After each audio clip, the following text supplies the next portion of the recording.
We're heading towards our centenary in 2 years' time.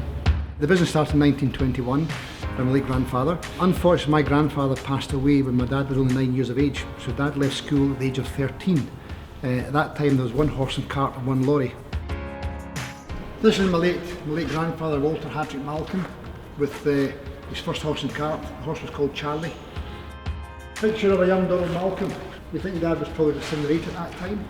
We think this was probably about the year before Dad lost his dad. The picture here is my gran. She was a very, very strong part of how this business developed. My late grandmother was a very strong woman on principles, on drive, on character, on the value of people. And that has continued through the business, I'd like to think, even to this day. This is a picture of me and my dad. I mean, I was classed as Donald Malcolm in his shadow from virtually the day I could walk. He was really my mentor in many ways. When I left school at the age of 16, I joined the business in the general haulage side and developed that into what it is today as one of the major players on warehousing, distribution, road transport and all sorts of outsourced logistics as well. W.H. Malcolm is a great Scottish success story. They're ubiquitous when it comes to road haulage and also great pioneers when it comes to multimodal freight movements.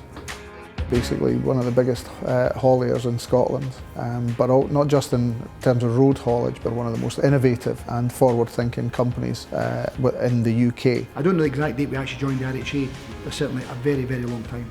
I remember I went to my first RHA meeting with my father when I was probably 7 years of age. And one thing about the RHA is brought a lot of like-minded people together who understand the industry. The voice of the industry with the government, whether it be local government in Scotland or Westminster, is very strong, very important. The Heritage Centre started a number of years ago. We had a site in Glasgow, and what you're standing in here today is the original workshop that was on that depot. We've now got a vehicle from every decade that was operated in the Malcolm fleet in here up to the current day. So there's a lot of heritage in here. This vehicle dates back to the late 1940s, so at the very early stages, when probably at that time I would think the fleet might only have been maybe 10 or 11 trucks. We then move on to the 1950s. This was probably our first step into general haulage. My very first truck is at the very end of the hall here that I drove when I was only 18, 19 years of age. So that's sentimental value. I've been born and bred in trucks. It's my passion, it's my hobby, it's my life. And it's hopefully something that my sons will take on to the future as well. I'm third generation of the family, with fourth generation now well established in the business. So it's very much a family business with a family culture. Started with Malcolm's as a mechanic, proceeded on to being a long distance driver, on and off 54 years in Malcolm's. Been retired 8 years. I still come and do the museum, give people tours around about it for Andrew.